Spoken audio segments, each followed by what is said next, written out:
I'm very partial to this part of New York City because it's where I lived for 12 years, and it is the East Village.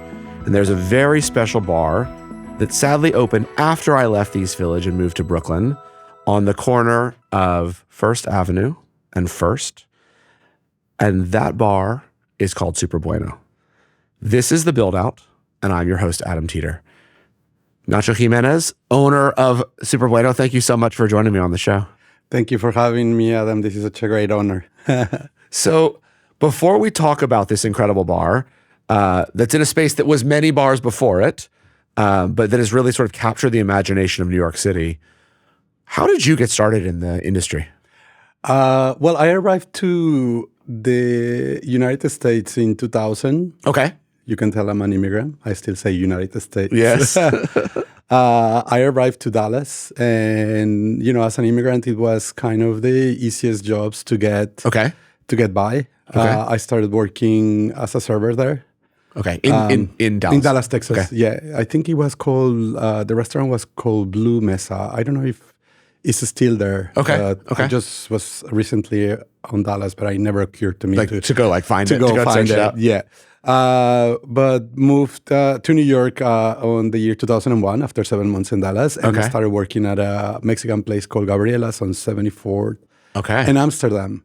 So up on the Upper West Side. Up on the Upper West Side. Where restaurants go to die, basically. It was a different scene back then. Yeah, totally. 2001.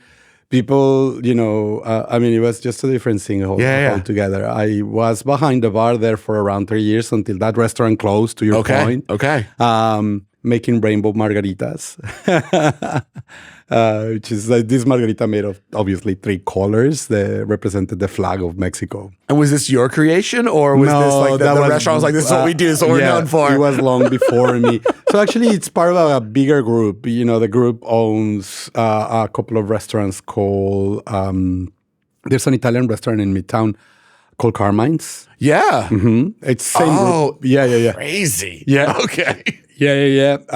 And a barbecue place called Virgil's. Oh, yeah, I know Virgil's too. Mm-hmm. Okay. They own the same one, and they own Gabriela's. But that location closed. They were probably rented out, as you do here in New York. It was the building is still there. I think it's a fast casual venue. Coincidentally, my therapist just around the corner. So I visit that location quite often. Yeah. But things do come full circle. Okay. So you were up on the Upper West Side. I was working there for 3 years. Then what was next? Well, the restaurant closed, and funny enough, I struggled to find a job for maybe more. I stayed there for 4 years. I struggled to find and you have to forgive me because, time at this point, 47 years old, memory is just a blur. It evolves, There's only so much that I can maintain. But at maybe 2004, the restaurant closed, and I struggled to find a job, after that. It was really, really difficult, and mainly was because even though I had tons of experience working in restaurants here in New York, no one will take Mexican restaurants as part of your experience. Mexican restaurants weren't so as well regarded as they are now. So it's something that kind of we don't think about it anymore because, places like Cosme obviously working and opening the Ghost Donkey and many other bars that came after and many other restaurants that came after have come to change that perception that Mexican hospitality just as a whole is not serious enough. That is so fascinating. And we'll touch on it, I hope, later on. Absolutely. On the importance of that, and how relevant is that to what we do and the success that we have right now. Wow. Okay, so you leave when it closes, and where did you head next? And then I, after a year working in different places, and I finally found a home at a restaurant called Public. Public restaurant on Elizabeth Street, between Prince and Spring. And I started there as a busser or as a back waiter, as they call it. I remember walking into Public and finding a space that was one of the most unique spaces. Restaurants didn't have that industrial, sophisticated look. It was incredibly well executed, incredibly trendy without being that word. That, it was just cool. Like chairs were designed for this space, lighting fixtures, all the library, the wine room, everything. I remember just walking into a space and saying, I want to work here. It doesn't matter what I do, but I want to work here. Next thing you know, it was also really hard for me because, I talked, as I mentioned before, I was Mexican, and also the fact that I'm missing an eye, it wasn't like back then, this is 2004, 2005, aesthetically, I wasn't, I guess people had a preconception of the way that you're supposed to look, particularly in cool spaces like this. But I remember seeing my friend Tamer, still a friend to this day, walking down the aisle, walking down the dining room to do the interview with me. And he was wearing some camo pants. I still remember camo pants, Dutch tracksuit, orange with the three stripes.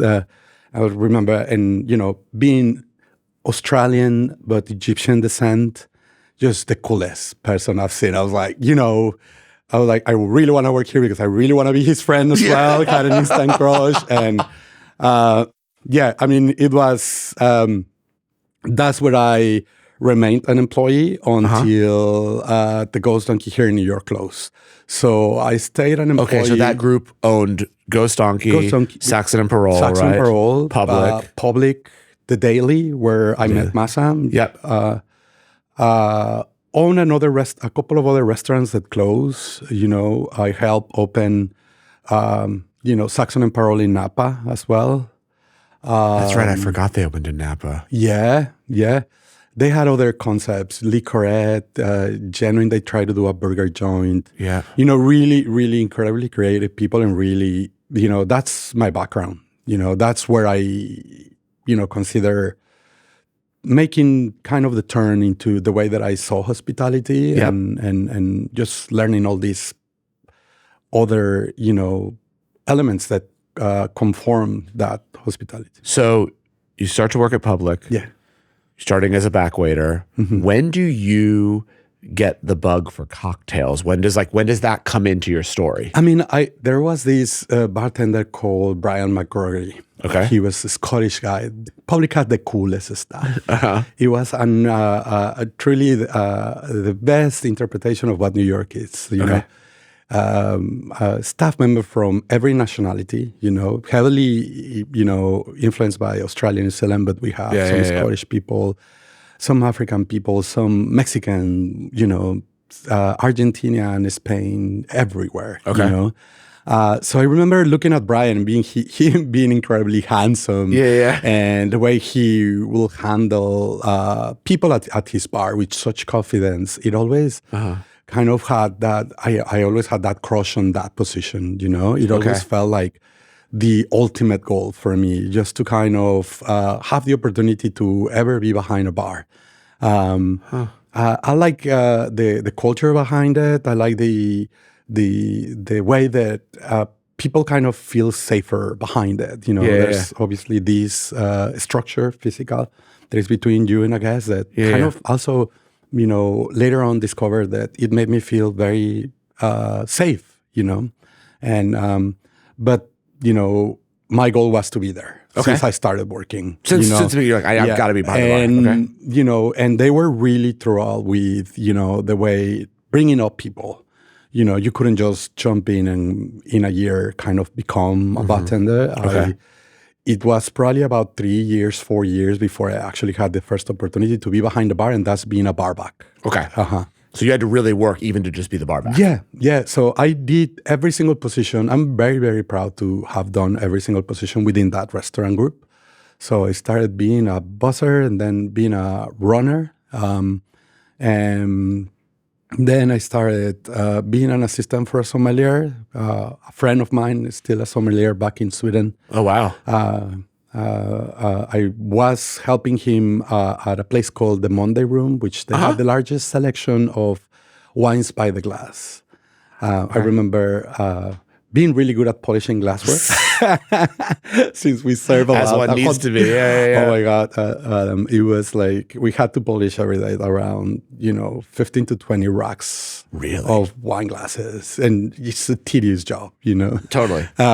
But it really prepared me for the next step, which is being a barback and just anticipating needs, which is probably what kind of a skill that you learn there better than in any other position. I know we talk about anticipating needs as being in the hospitality, but really your job, or the job that I saw myself being a barback, is anticipating the needs of my bartender. I don't want him to ever need anything. Right. You need to know the second that they're right. They need more glasses, ice, everything. Everything. And for me, I will take it as a challenge of, I don't want them to ever tell me anything.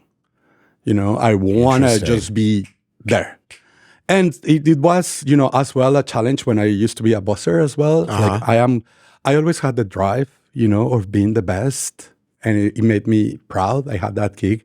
Yeah. So for servers, it was, just making sure, butter and bread was served at their tables, that they weren't clearing their tables. I was the one clearing them, just anticipating their needs, It's interesting you say being the best. It's like a theme that seems to have run through a lot of the episodes and people we've talked to so far, that so many of these bars that have gone on to become so well known, the creative mind behind them has always had this drive to be the best, whether it's GN or Jack or, Toby, to be the best. I think that's just like very fascinating and makes a lot of sense. Yeah, it's what just keeps you kind of always reinventing yourself, and it's a drive that you kind of have to have with this city, because it has that inherent competition continuously. You have to, you can never take things for granted. Right. And that's the feel of it all the time, and we're probably the ones who are driving it, as a back force. Yeah, totally. Just always like reinventing, and you see each other, like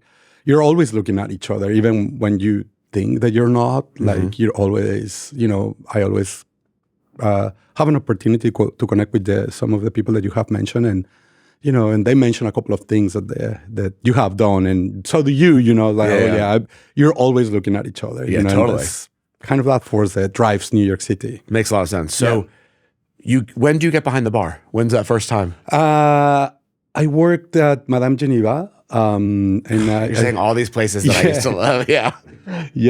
I worked at Madame Geneva, which is one of the first gin bars in the country, along with Bathtub Gin. Yep. An opportunity arises to be a barback, with Martin from the 86 Company. Martin, I can't pronounce his last name correctly, but it's okay. We all know who we're talking about. And another really good friend is still in the industry, Laura Lashley.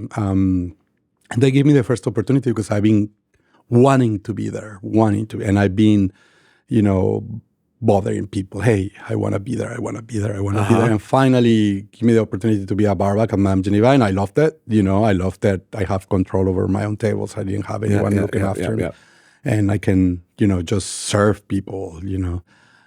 So I was a barback for about 6 to 7 months, and then someone called in sick one day.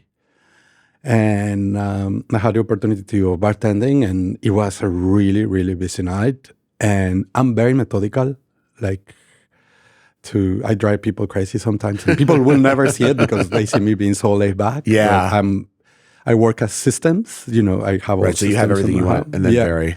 So I was really good at picking up that shift. I was extremely good, so much so that people notice and say like, "Hey, I can give you one bartending shift a week, and it could be starting brunches." And I was just happy to take the opportunity. So you're like the understudy that finally gets called up, and you nail the part. Basically. Yeah. Oh no, now I won't drop it. And from there, it's just been a continuous evolution. About the way that I see this industry. I was a bartender at Double Crown and at Madame Geneva. Okay. For a few years before that space switched into Saxon and Pearl. Okay. And right when it was about to switch to Saxon and Pearl, I was already kind of feeling that the style of bartending that I wanted to do, I needed a bit more, and it wasn't offered to me at Double Crown or Madame Geneva. I wanted to learn more. Okay. And remember going into Maison Premiere, you know, and being really like, impressed by everything they do, from the way they look, from all the menus, all the drinks, all the syrup bottles at the bar, everything. And just have it on the back of my mind and saying, like, that's what I want to do. Like, I want to make, I want to have that background of making cocktails. But I was already kind of planning of moving on, and then they switched the concept to Saxon and Parole, and then Lyndon Pride from Dante came on board with Aberco as a director of operations, and Naren Young came as a beverage director for Saxon and Parole. And before I had the opportunity to move on, I remember sitting down with Lyndon and mentioning to him, hey, I want to move on. I think this is it for me. And Lyndon said, just hold on 1 second. We have something really cool. We want to... And he just explained the concept that they had been working on and what they wanted to do with the bar program, which was more in line of what I wanted to do. At that point, I had already worked with Naren, actually. Oh, really? Yeah. Naren started working first here in the U.S. at Public Restaurant. Okay. Around, I think, 2006, 2007. Okay. Again, not 100% sure, but right around that time, he worked at Public. And I remember, his name, and I remember how serious he was about his job, more serious than most people behind the bar at the time. So when he mentioned his name and mentioned every like the idea that they have behind the bar, how they wanted to make everything into fresh squeezed juices, homemade syrups, take on classics, all of this, it really sounded appealing. And I already had been working with Lyndon for 2 to 3 months, and it's an incredible, probably one of the best motivators I've ever worked with, Really? Incredible. Like, just the way that motivates people, the way he leads, it's always very thoughtful, very energizing, and he's always seeing, the best on people and always kind of helps them bring it out. So to that point, he was actually the first. He came to check the space before he actually started working at Double Crown to switch the concept. And the first time he sat at the bar, I remember being at the end of the bar and being a switchover between a brunch and dinner. And he sat down with Natalie at the end of the bar, and they had a glass of champagne. And I had already served him, and I didn't know who he was, really, but I must have made a good impression on him and said, like, we really want to keep you here. Okay. So that's the opportunity that I got being in this kind of a bigger platform, that was Saxon and Parole, it came to be a very well-renowned restaurant bar program for many years. Yeah. And a lot of incredible bartenders came out from it. So I stayed there for around 3 years, and me being the person that I always am, always looking for what's next. And what's next. Get a little restless. Yeah, and remember having that same conversation with Lynn. I want to, learn more, take on more responsibilities, and I want to move on to somewhere else. And he stopped me again from leaving and said, like, we're opening this cocktail bar called The Daily. I think it was 2014, maybe 2013. And we want to do, very much based on classic cocktails, changing menu every day, 6 different cocktails, every day. It was already an existing space with the space of Public, so Elizabeth Street. Right, yep. It was like kind of adjacent, beautifully decorated. Again, Aberco, being the amazing designers that they are. Custom made this beautiful bar out of wood that they had left over from somewhere else. It was incredible bar, like tiny, but Lyndon had the mind to say, hey, I want you to bartend this space, and I see you and Masa as a perfect people to be behind the bar and to make this a home. So Masa was also already working at Saxon Roll? Yeah. So you knew him then? Yeah. We weren't as good friends as we came to be. Yes, we were just getting to know each other and working brunches together and whatnot. But we had the same opportunity to manage and lead the bar at the Daily. So we opened the Daily, and it wasn't the immediate success that it later came to be. So we had to put a lot of work into it, which also prepared me and gave me the opportunity to see the business differently. I had to work and make a guest that loved me every day, and that was my goal. I have to, one by one, conquer, my clientele, and give them something that makes them come back, And that was a perspective that I had for the Daily for about, until I left, And it's a perspective that I still try to, a philosophy that I talk about with my employees and the way that I want them to engage, the way that we make one regular a day, and how do you make them come back and how do you work on them. The Daily gave me also the opportunity to learn a lot of classic cocktails. Naren had compiled a Rolodex of, at the time, 600 cocktails, classics, most of it, some modern classics.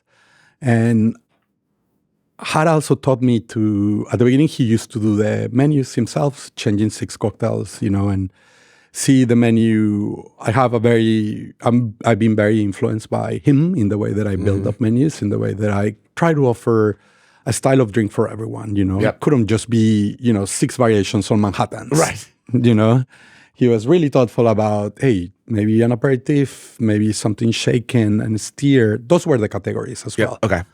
Maybe aperitif, shaken, frothy, stirred and down. I can't remember. He had many more categories that he had broken down. And within that, we always kind of tried to build a menu of 6 cocktails that had a little bit of everything for everyone. Interesting.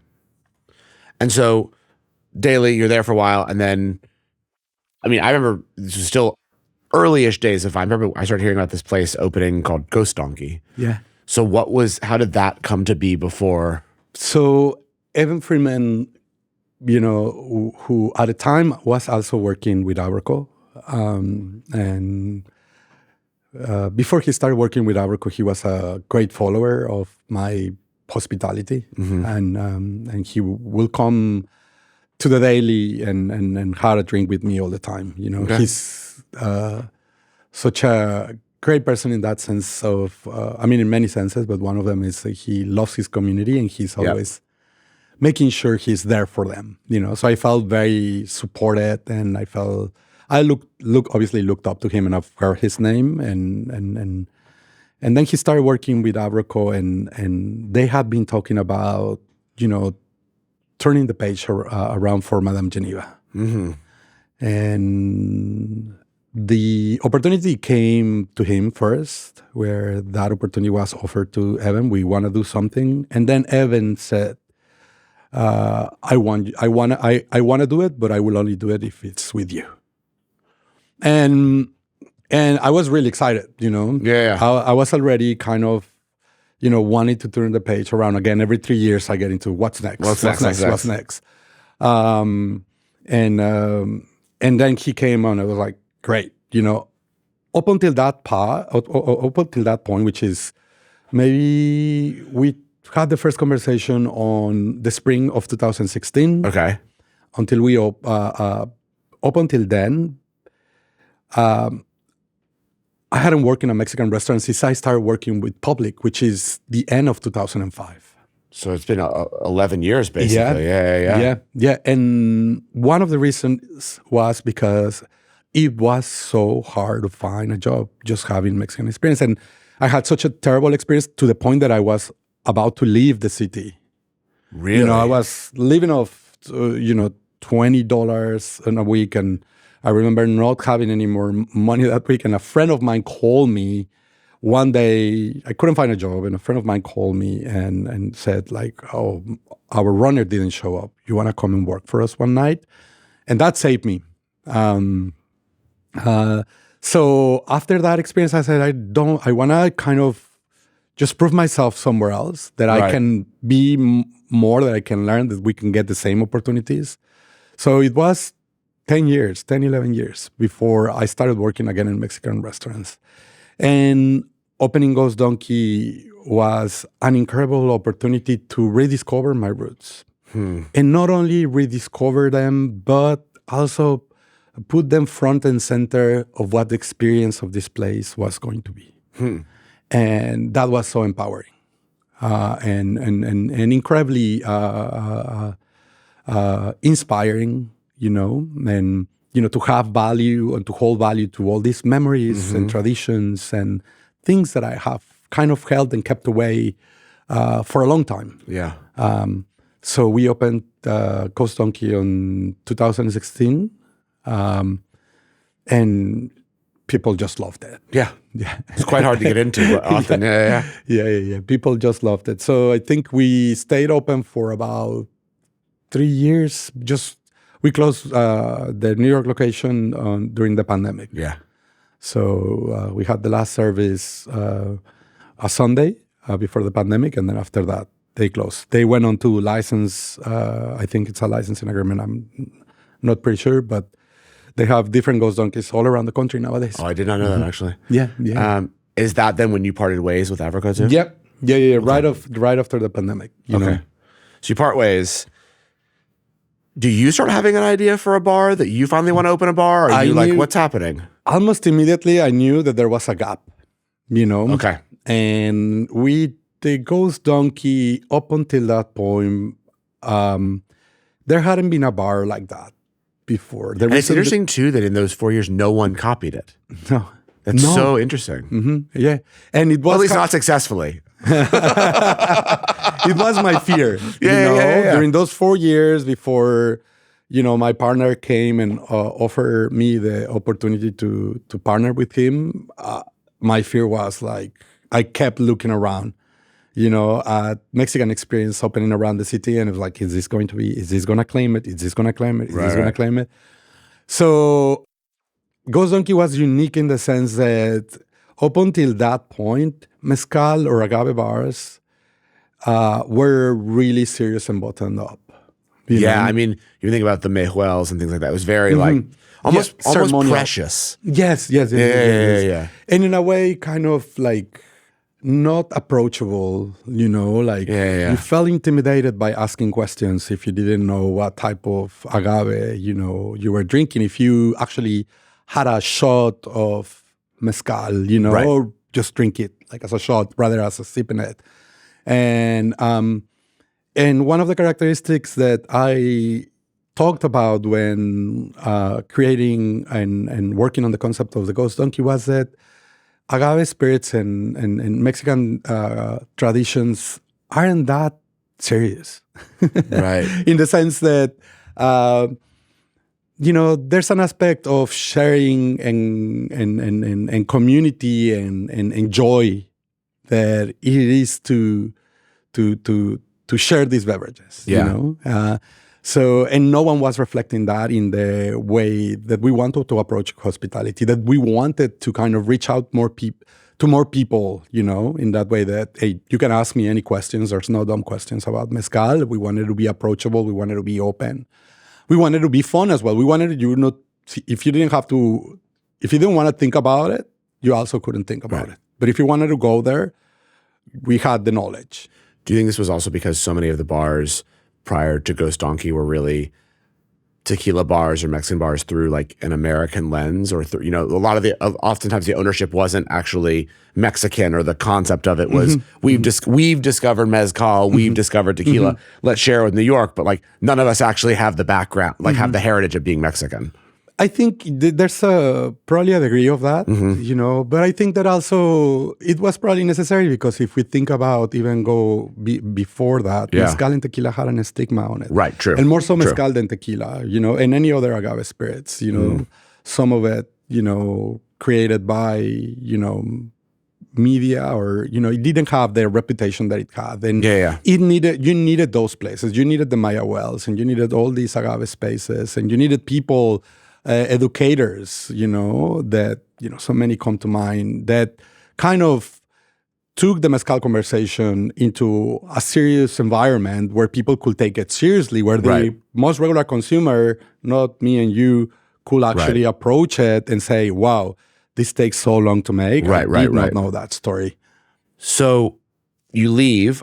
Is the concept for Superbueno in your head already, or do you have the name, and then are you going to look for money, or how does it happen? Not the name. I knew exactly. We need a, I was trying. It was really funny because it was really difficult to leave Ghost Donkey. I put in a lot of work, and also on a time that everything was very uncertain. Yeah. And the only security that I had was that project. That I knew that we were still gonna open a few more, and that if I wanted, I would be a part of it. So leaving that behind was really difficult. And remember the first few months, kind of asking myself, is like, what do you want to do next? And it has to be different. Telling myself that. Mm-hmm. And it took me about 3 months after deciding to part ways. And then finally said, like, Ghost Donkey doesn't define me. It came, like, I defined who that bar was. It wasn't the bar that was defining me. It was that I bring all the flavor and all the, philosophy and all the care and all the love and, all the things that made that place so special and had such a cultural relevance in our environment.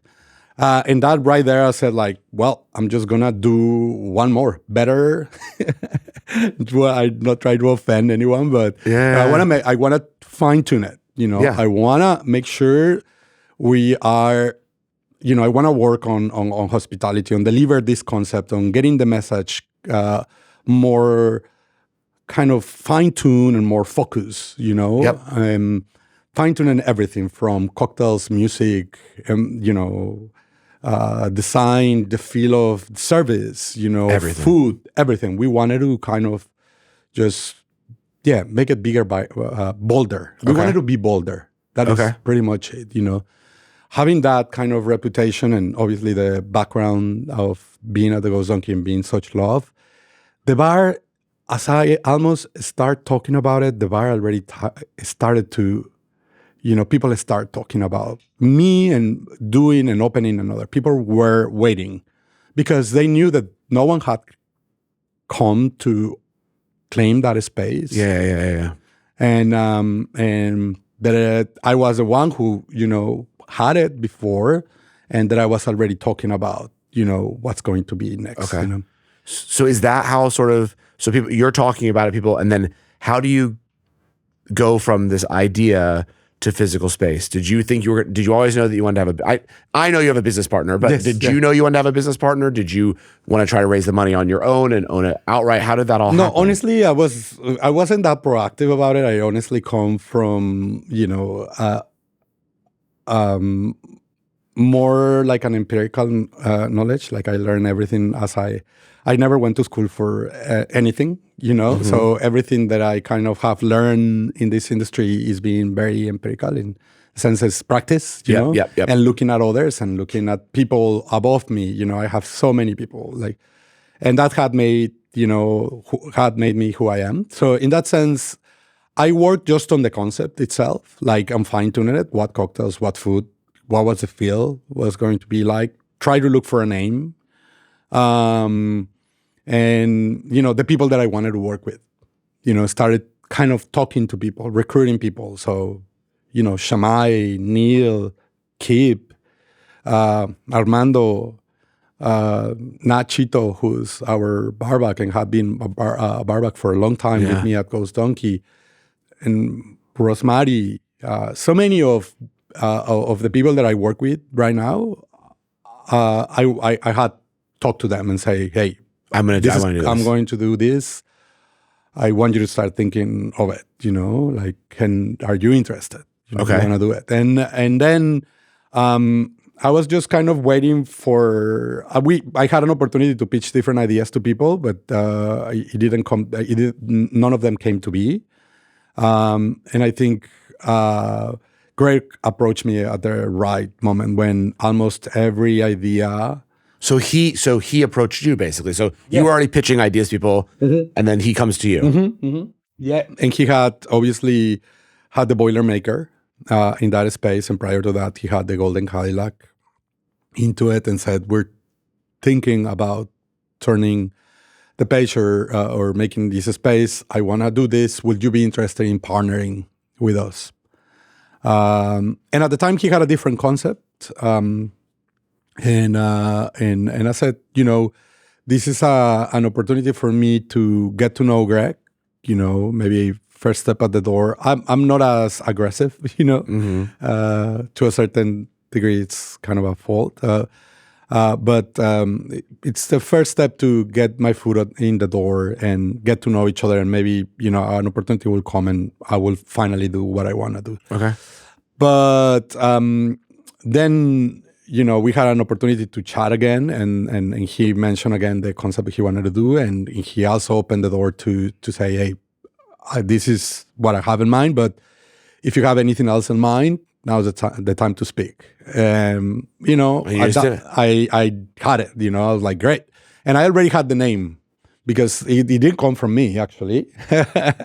I was working at one of my favorite restaurants in Brooklyn up until then, called Sweetwater.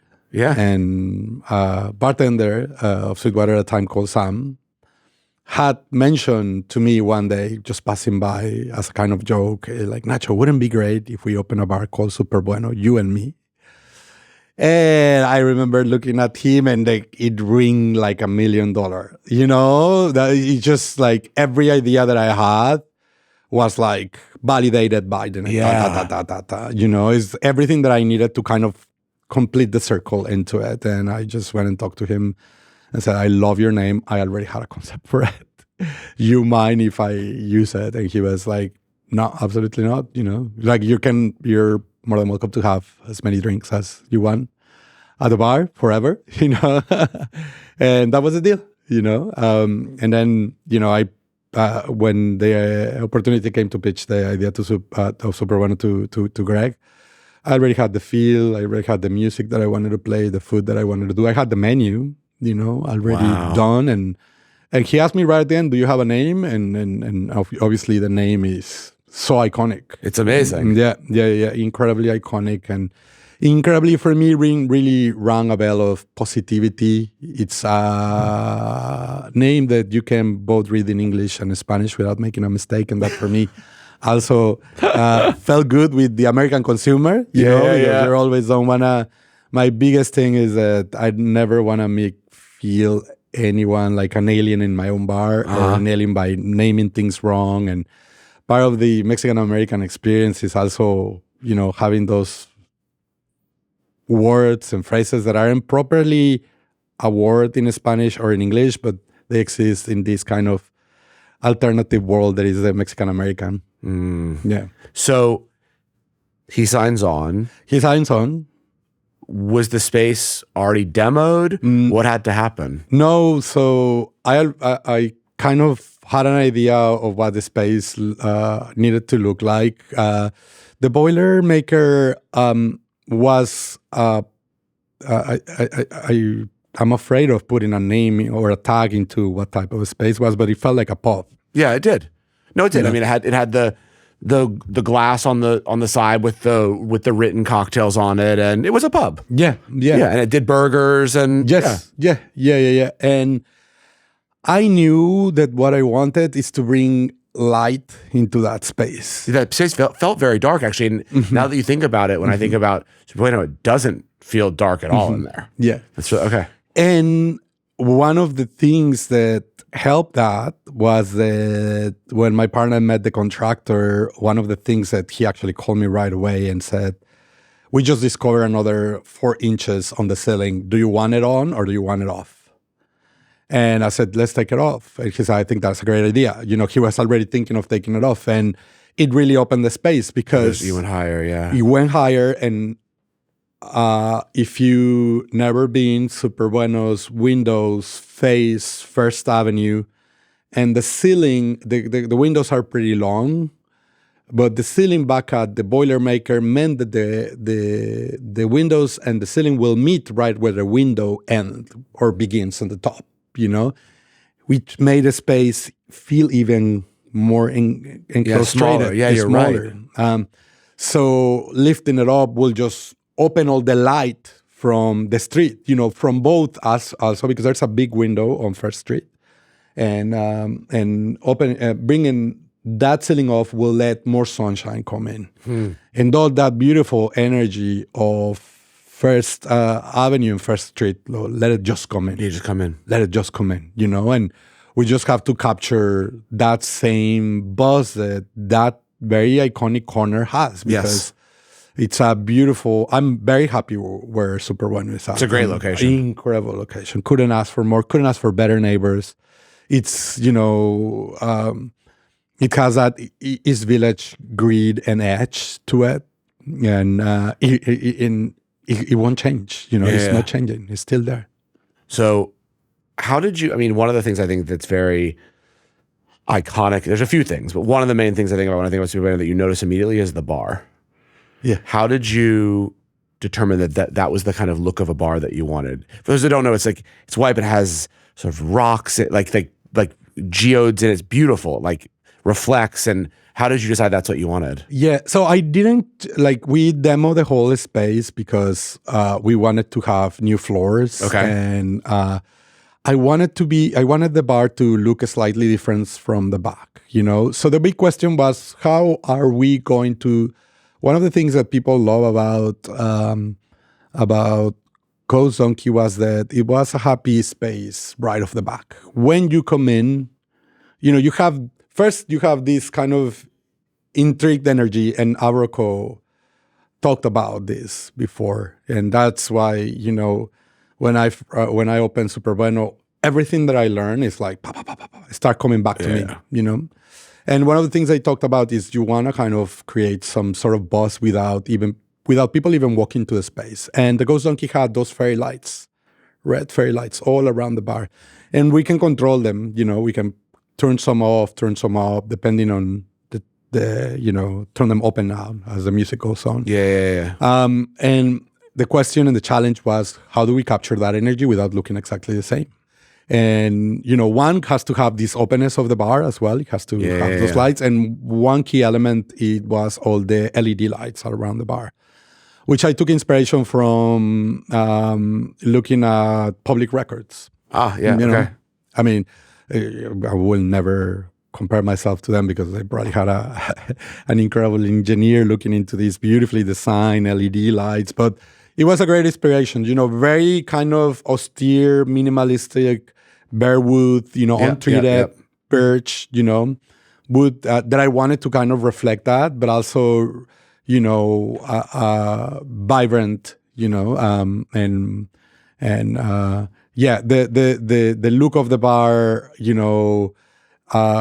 I never work with, what's the name of that material? Terrazzo. Yeah, terrazzo. I never worked with that material, but Janet, our head designer for Cocktail Kingdom, who's an incredible designer and had helped us do all the image and all the flyers and whatever you see of Superbueno, that's her and her team, and had suggested this idea. And I loved it. It looked like a confetti party. Yeah, it's amazing. And we wanted to do, again, knowing that the space has to feel happy and inviting. That was the right choice. I love the mirrors on the back of the bar as well, and how they give this sense of the space being bigger than it is. Yes, it looks bigger, and then when it is daytime, the light just explodes in the space and it bounces off of the bar and off of the mirror, and it really, you're right, it feels like a very bright, happy place as you walk in. Yeah, and we had locally for our space, and as you know, this business for so many of us can be very seasonal. Yeah. And I didn't want to create just one place that was busy during the winter, because that's what we had the daily. It was very difficult to do business during the summer because it's a space that you will go up and kind of into a little terrace, and then inside of the terrace, and And you were in, yeah, I remember. and I was in kind of like dark, intimate, beautiful leather couches, but didn't appeal to everyone during the summer. People want to be outside. You spend 6 months of your life like fighting the cold and running away from. So we having those windows and that much of opportunity to open them and to welcome the light and the energy of the really makes a huge difference for us, where we're not looking, and probably talking about neighbors, and Schmucks has the same kind of approach, because all of their windows open. So, it can be both. It can be a very intimate, super luxe design space for winter. And then comes the summer, you can open all the windows and people still want to be in their space. So you're talking about seasonality. I'm jumping ahead a little bit because you've taken me there. So I want to ask a quick question, which is, I've talked to a lot of people who've owned Mexican or South American, Hispanic influenced bars, restaurants, et cetera. And one of the things they actually talk about with seasonality is that Americans often only think of these places for summer. That winter is very hard because you think about it's warm, it's fun, it's margaritas. Do you encounter that at Superbueno, or would you say that it's pretty year round? I mean, our business has always been year round. That is not to say that we don't have the mentality, and I always have the mentality from, coming from Narn and Linden, and always being training to what are the offerings for the winter, and offering something different for people that you can engage. Our menu at Superbueno, it's really simple, as you know. One of the things that I had in mind is that at the time when I opened Superbueno, menus were incredibly intimidating, and you will go through pages of it before deciding what cocktail was going to be, what you were going to order. And I didn't want that. I just wanted to have 10 heaters, 10. Now they're 11. They're more. They're like, in reality, we're looking at the winter with 3 hot drinks, and a special is like 14, 15 drinks. Okay. But, our classic menu, the mango martini, Negroni, vodka soda, mushroom margarita, breakfast margarita, those are always the same. Never change. But within that, we find a few tweaks that we can make a seasonal menu that can give that impression to people, So certainly I push my chef and keep Moffitt, who's our head bartender, to think about that. Keep it such a great mind when it comes down to he's already thinking of it. So for instance, there's 3 seasonal items on the cocktail menu of Superbueno. One of them is the breakfast margarita, which is inspired by Salvatore Calabrese's breakfast martini. And we have tequila, an orange liqueur, and we do a seasonal mole marmalade, So we have for the winter, mole rojo; for the summer, mole amarillo, mole negro, marmalades that we make in the house. That's one of them. The other one, it's the Fresca tonic, which is a hybrid between a gin and tonic and an agua fresca. I knew that I needed to have a gin and tonic in our menu, that it was representative of my culture. And to me, it was like, well, Mexicans drink agua frescas. It's a pre-Hispanic beverages. Yeah. And it was like the perfect combination of both. We can make an agua fresca at this time, say, make a tonic of fig and pomegranate and a sour apple agua fresca. And it just sounds immediately take you there, Yeah. Fig, pomegranate, winter spices, you're thinking about it. And it's, and for the winter months, obviously thinking of hot beverages and what we do and what is representative of Mexico as well. And we want to offer the opportunity to discover some of the things that you might not know, about Mexican culture. In this case, like we're offering an atole, and atole is this really rustic beverage it's made out of corn and then nixtamalized corn, and that I don't think that people have tried enough, but we just made a version that it's pecan with Pedro Jiménez and bourbon. Of this, you have to try it. It sounds pretty good. It's yummy.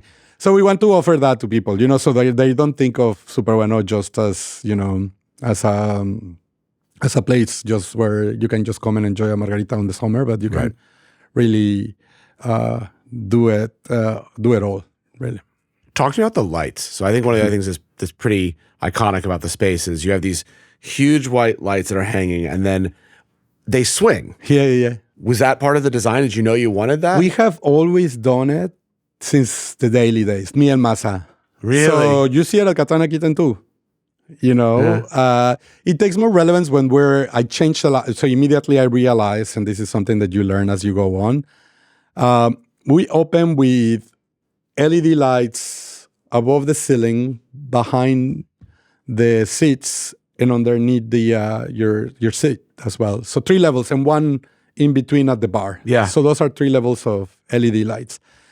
The rest of the lights, which meant all the lights for the artwork and the bar lights, as well as the bathroom lights, they were all dimmable lights, and I immediately noticed, I was like, this is too bright, particularly going into the later times of the day. And I remember going into the second, third week, it just bothered me. I'm very, very particular about lighting. Yeah. And I always talk about, the first things, and, David, who's here, will tell you, is one of the first things that I always complain. Light is too bright.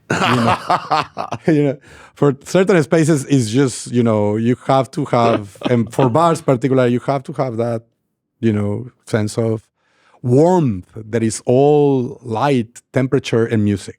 Yeah. That is not only how you make people feel, but you feel warm and invited because you have these elements. So immediately I switched all of those lights to be LED lights. And then, when we swing the lights, we can change the color. And the fact that they're red, people notice more at Superbueno than maybe at other spaces, But it was, Lyndon used to come and visit us at the Daily. And every time he will come, he will just swing those pendants. And then we just saw it and saw the reaction of people, and Mas and I were just like, okay. This is smart. Yeah. We're like always taking notes, Like, okay, great. Now it's ours. Thank you. Yeah, exactly. Now we do it all the time. And it's funny, it's like Janet asked me that question where I've knew Janet and, I had a relationship. I didn't have a relationship with her, but I knew her. But one of the first things she asked me is like, do you want swinging lights? I said, yeah, absolutely. Yeah. And you're like, yes, I do. A funny fact, we started with glass. We went through 6 of them within the first 6 months. And I was like, no, we need acrylic, Yeah. So now they're all safe, so people can swing them as they want. So when you went to create the opening menu, how did you think about it? We talked a little bit about some of the seasonal, ideas that you had, but how did you think about the menu as a whole? Were there drinks that you knew you sort of like wanted to not keep, but that harken back to Ghost Donkey? Did you want it to be all new? And what were you trying to say with that first menu? It was definitely a story through, through my experience in New York, working in cocktail bars, having that classic cocktail training that I had at the Daily and that I had with Naren prior to that. Wanted to reflect, iconic classics of New York. What are the most sold cocktails within each category, and representative, and what will, taking those drinks and then, what will be an iconic approach that will tell and deepen the story of, or give an opportunity to learn about our culture or my culture. So with that being said, finding stories about Fresca tonics, as we just touched on, it for me is like amazing. I get to tell a story about our Frescas, how they're part of our beverage kind of culture. You can have them. There's aguas frescas on every corner of my city. You can have aguas frescas from so many different flavors. And the fact that I can get it I can mix it in with one of the most beloved bartenders or New York drinks, a gin and tonic, and make it work.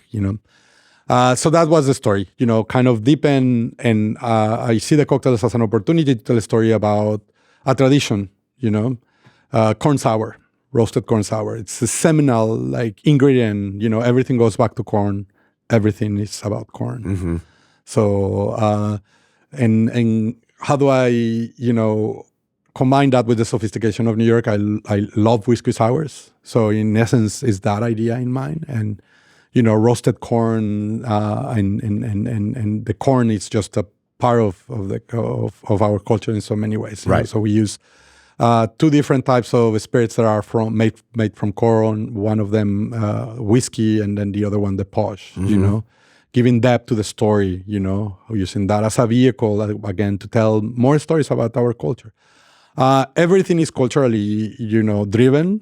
You'll see it. The two drinks that we inherit from Ghost Donkey that I created at Ghost Donkey was one of them was Mole Negroni, and I didn't want to. Great. So how do we kind of improve it? Yeah. So we find different ways of adding the spices at different, process of the cooking of the butter. And, again, it's a drink that talks about a really iconic dish from Mexico that had an opportunity to kind of try it and see that it still has that same character without losing, that identity that it's a Negroni, bitter, bold, with more spice, more, round feel. Different vermouths, different amaros.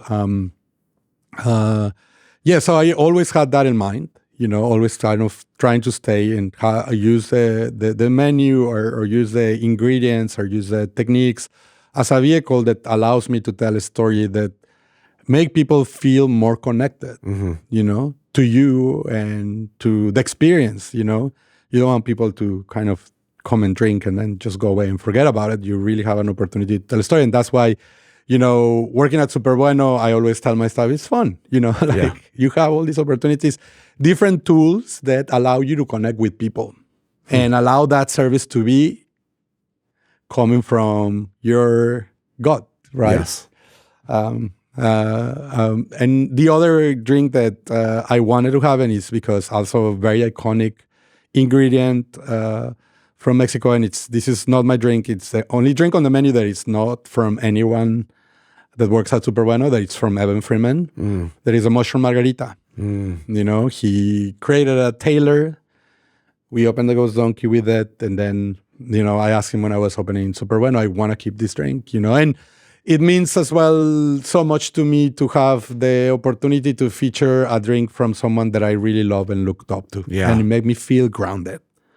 That's really nice. So I'm part of the community, and Superbueno is bigger than the ideas that I have. We want to be part of something bigger that is New York, and it's a community of people that we serve. And I want everyone to feel that, and I want the dishes to represent that, the food to represent, the drinks to represent that, the service, everything. You have always, I think, since I met you, you've always taken the brand of Superbueno very seriously. You mentioned this earlier in the conversation, right? The design, the way you show up. Every time I see you pop up somewhere, you're very conscious of how everything looks and where the logos are and how you're broadcasting what Superbueno is in this physical space, but also in the, metaphorical space, in the outside space of BCB or whatever. Yeah. Has that always been something that you've really cared about? Are these aesthetics, and how did you get better at them? Because the aesthetics of the bar are very good. The design is really great. Where did that all come from? I like to think that my mom had always this. Had always these very aesthetic eyes to the way that she will design the house. So there's a part of me that inherit that from her.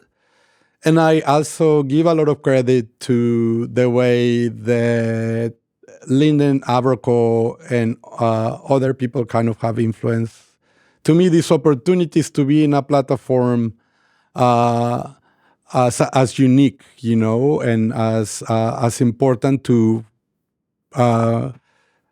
feature your brand, to really give the people the opportunity to see that Superbueno, it goes beyond drinks.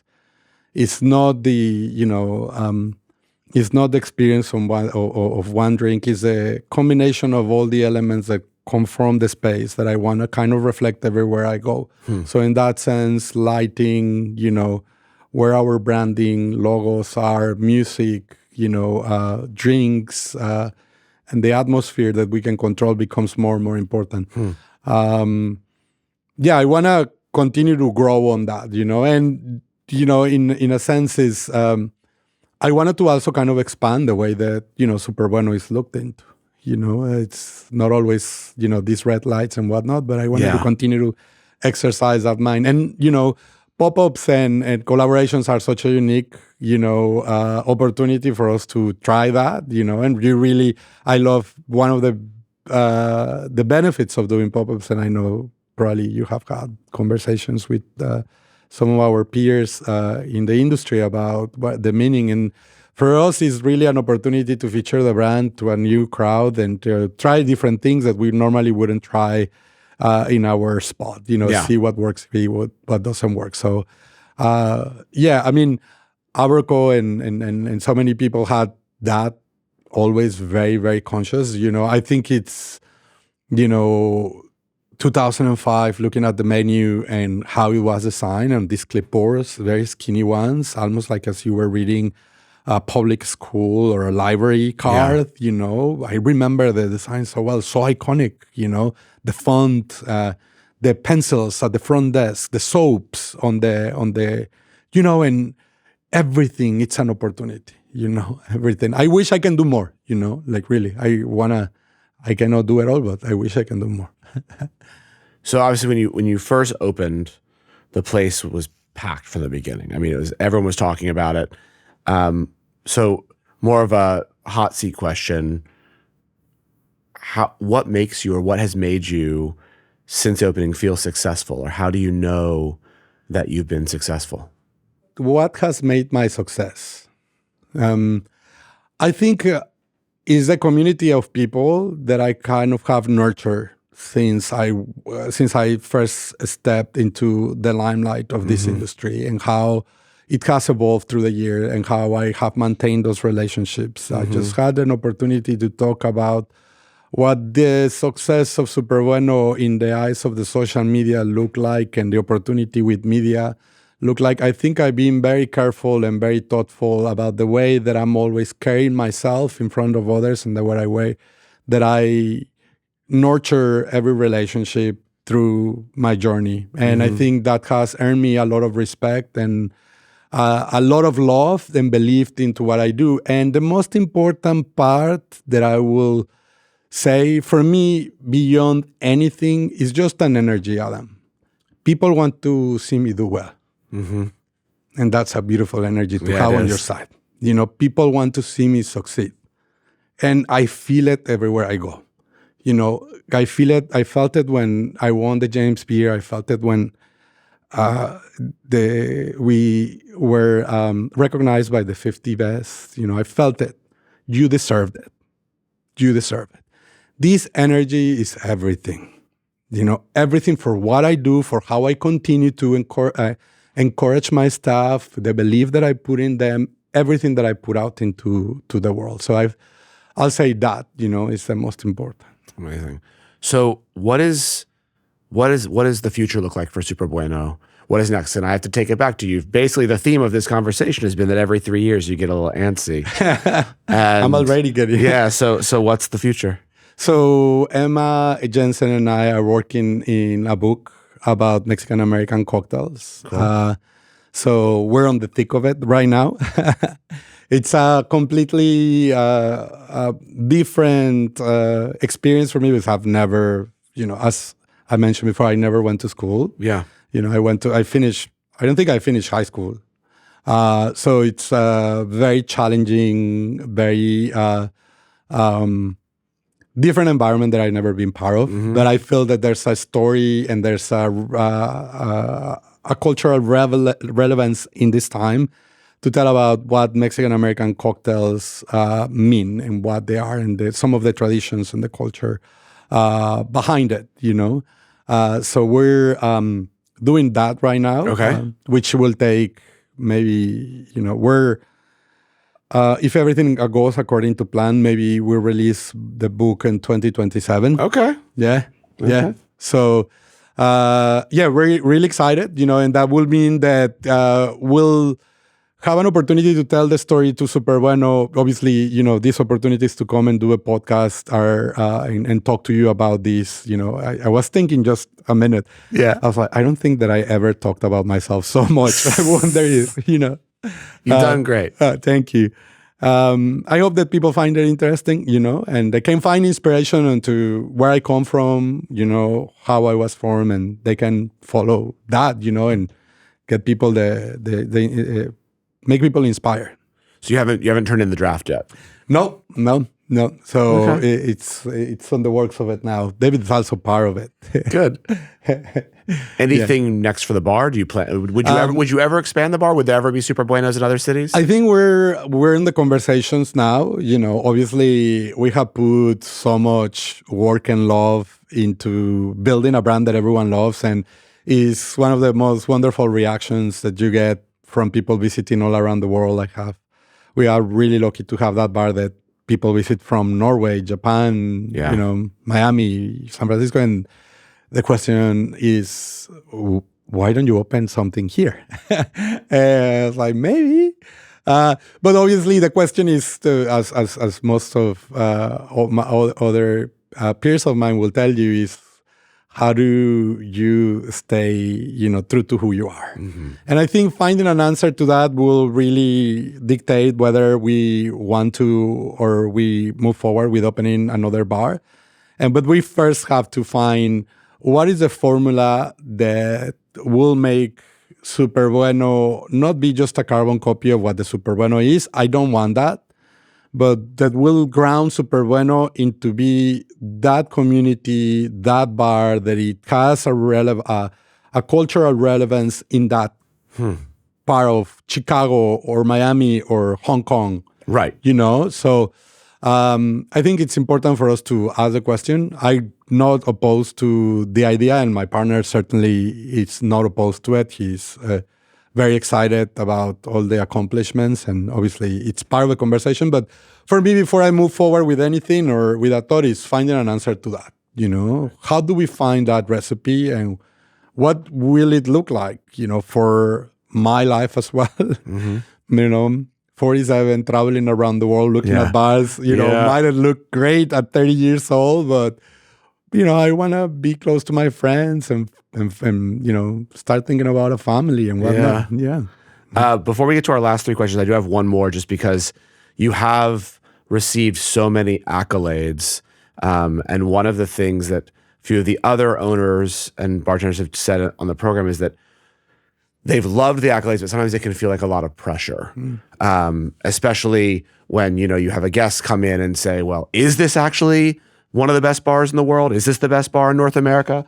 Do you feel that? And how do you also help your team manage that, right? Because often you're not always there, right? So how do you really manage that quote unquote pressure, or is that, something that you ever feel at all? Yeah, no, 100%. It's the pressure is on. I think it's both a positive thing in the sense that, keeps you on your toes, always kind of wanting to give people that expectation that they have created.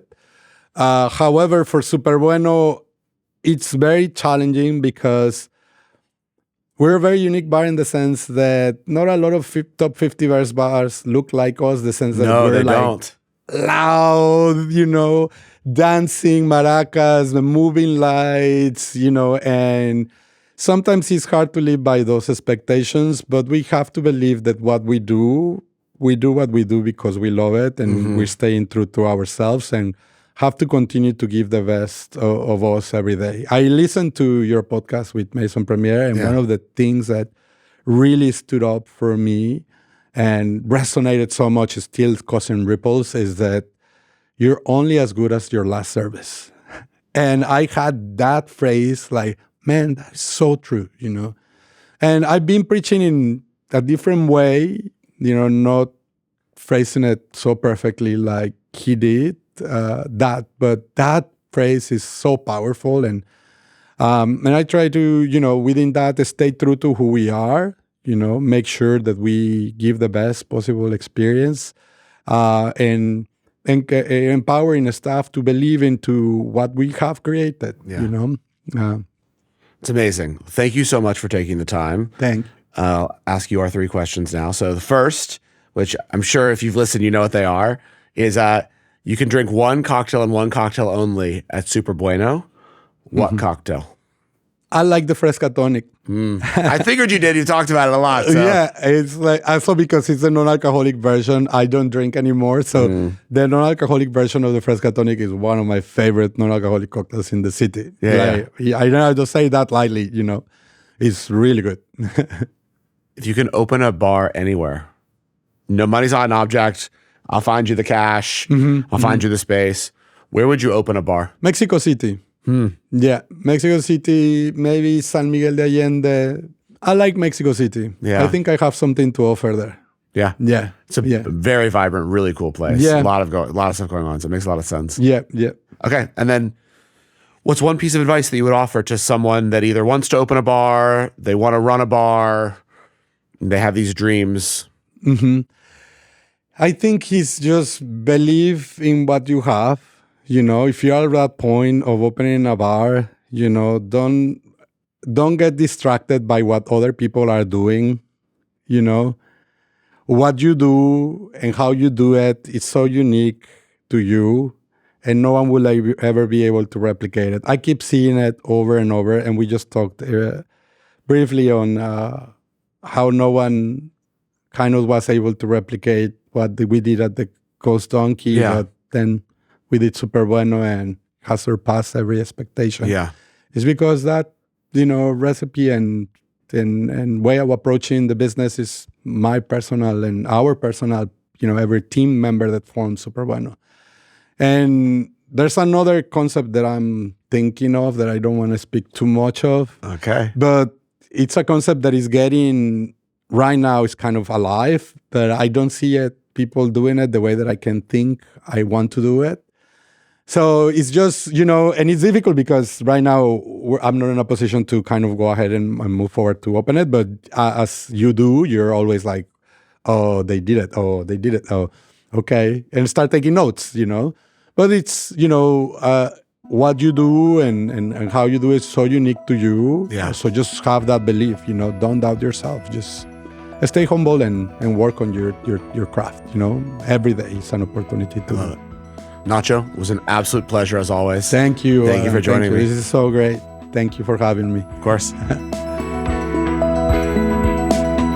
Thanks so much for listening to VinePair's The Build Out. The show is produced, filmed, recorded, and edited by Darby Seasai. Editorial direction from VinePair's editor-in-chief, Joanna Chirino. Design of the logo by Marcello Bevilacqua.